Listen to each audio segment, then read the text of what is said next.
అందుకని ఫుడ్ అలో చేయరు బయట నుంచి. కానీ డబ్బు ఉంటే అలో చేస్తారు. రెండోది పెద్ద జైళ్ళల్లో అయితే దోశలు, ఇడ్లీలు ఇవే అమ్ముతారు కూడా అక్కడే. అది అనఫ్సేల్గా అమ్ముతారు. మొన్న ఒక ఫ్రెండ్ చెప్తున్నాడు, అక్కడ బెంగళూరు పరపనగ్రహారం నుంచి 3 నెలలు ఉండి వచ్చాడు అతను. అతను ఏం చెప్తానంటే ప్రతి బ్యారక్లో కూడా ఒక చిన్న షాప్ పెట్టుకుంటారంట. దాంట్లో సిగరెట్లు, బీడీలు, ఇడ్లీ వడ, దోశ ఇవి అమ్ముతారు. దోశ 200 అని చెప్పాడు అతను.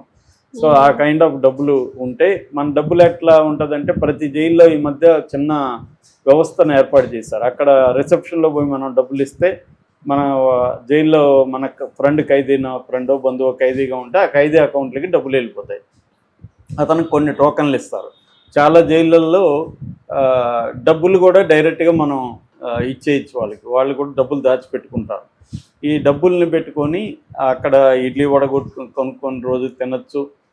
సిగరెట్లు మామూలుగా ఏంటంటే చాలామంది సిగరెట్లు, బీడీలు అలవాటు ఉండేవాళ్ళు జైల్లో అసలు తట్టుకోలేరు. సిగరెట్లు, బీడీలు లేకపోతే వాళ్ళు ఏ పనున్నా చేస్తాను, నాకు సిగరెట్లు ఇప్పిస్తే అనే పనిలో ఉంటారు వాళ్ళు.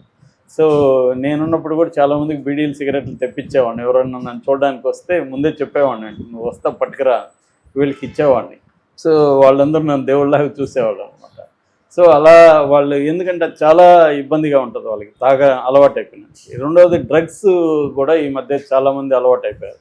ఇదే పరపనాగ్రహంలో మా ఫ్రెండ్ చెప్పిన దాని ప్రకారం 70% ఖైదీలు డ్రగ్స్ యూజ్ చేస్తున్నారు. అక్కడ డ్రగ్ అనేది కూడా పెద్ద బిజినెస్. అట్లాగే బిహైండ్ ద బార్స్ అనే ఒక బుక్ వచ్చింది ఆ మధ్య. సునేత్ర అనే కూడా రాసింది ఆ పుస్తకాన్ని.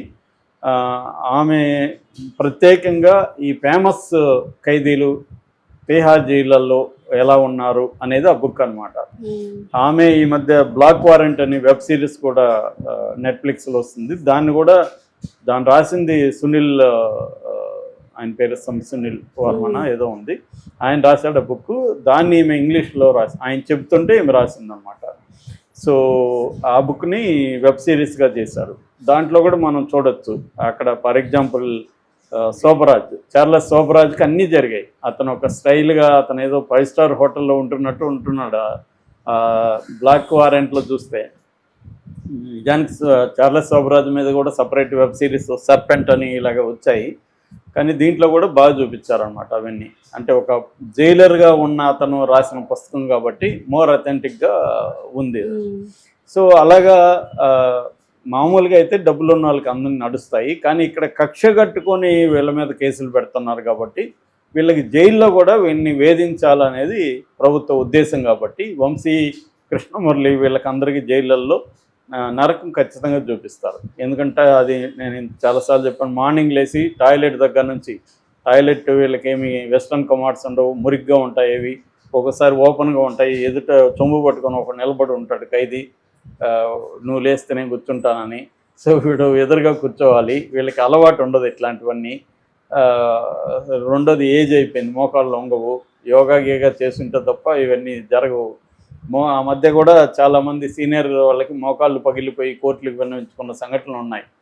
వాళ్ళు కనీసం ఒక కుర్చీ ఇవ్వండి నాకు, అక్కడ వేసుకొని కూర్చుంటానంటే కూడా అలో చేయరు వాళ్ళు. సో ఇలాగా అక్కడి నుంచి ఫుడ్ మేజర్ ప్రాబ్లం. రెండవది ఫుడ్ ఇప్పుడు వీళ్ళు వంశీ, పోసాని వీళ్ళకి అందరికీ ఒక డైట్ ఉంటుంది వాళ్ళకి. ఎందుకంటే హెల్త్ ఇష్యూస్ ఉన్నాయి కాబట్టి ఆ డైట్ అక్కడేముండదు. వాడేం పెడితే తినాలి. అది కూడా వీళ్ళకి టైమింగ్స్ మారిపోతాయి.